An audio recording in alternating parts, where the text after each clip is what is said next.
Kapamilya kung nanganganib ang industriya ng live fish dahil sa kumukonting populasyon ng mga lapu-lapu, bakit hindi na lang daw gawin na magparami ng mga fingerlings nito? Ito naman ang sinusulong ngayon ng isang grupo. Nagpapatrol si Efraim Canoy.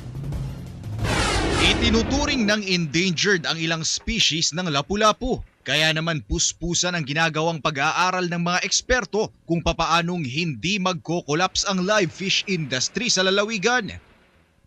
Batay kasi sa mga pag-aaral, pababa talaga na it's a declining yung population. Ibig sabihin, pakonti na sila ng pakonti at nanganganib na.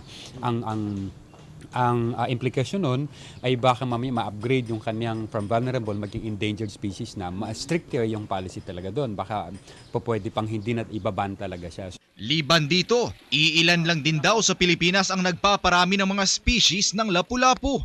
So, sa data, makikita natin is tuloy-tuloy yung pagbagsak ng produksyon ng lapu-lapu.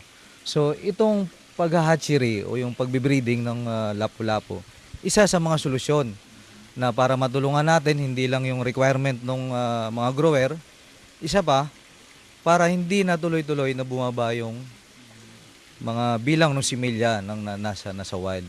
Ayon sa mga eksperto, madalas na ginagamitan ng cyanide ang pagkuha ng mga lapu-lapu na siya namang pumapatay sa mga korales. Kaya naman kanilang isinusulong ang alternatibong kabuhayan, ang pagkukulture ng isda para sa mga live fish traders. For illegal fishing, this is a solution as an alternative livelihood for the communities. Because you cannot just tell them stop fishing because it's their livelihood. So they need an alternative livelihood. Isa sa nabiyayaan ng kabuhayang ito si Annalyn na residente ng Barangay Santa Lucia na naniniwala na sagot ito sa pag-iiligal. Kasi kailangan mas mabawasan yung pag-illegal pag may livelihood tayo. 5 taon ang grouper hatchery project ng Sustainable Development, ngunit ngayong taon lang daw yumabong ang produksyon ng kanilang hatchery. 3 species ng lapu-lapu ang pinaparami dito, ang green grouper, orange spotted at tiger grouper. Mula sa mga similya ng lapu-lapu, nakakabenta na sila ngayon ng nasa 15,000 pieces na nasa 3 months old at ang mga dealer na ang nagpapalaki rito para ibenta ng mas mahal. So ang sistema nung South Sea, so mula sa inahin, papunta sa itlog hanggang dito sa nursery kung saan makikita nyo yung mga isda natin na pinapalaki natin ng hanggang 3 pulgada o 3 inches.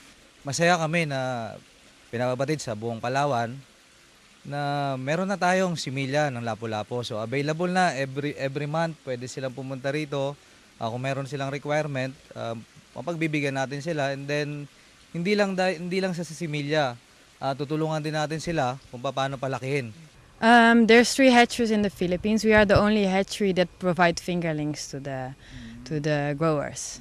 So it took us a lot of time and research and efforts to reach this point, but for now we can say we are a successful hatchery.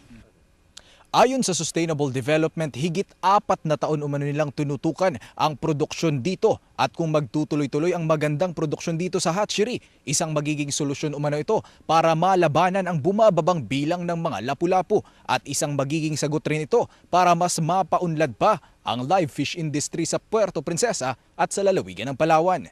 Efraim Canoy, ABS-CBN News, Puerto Princesa City.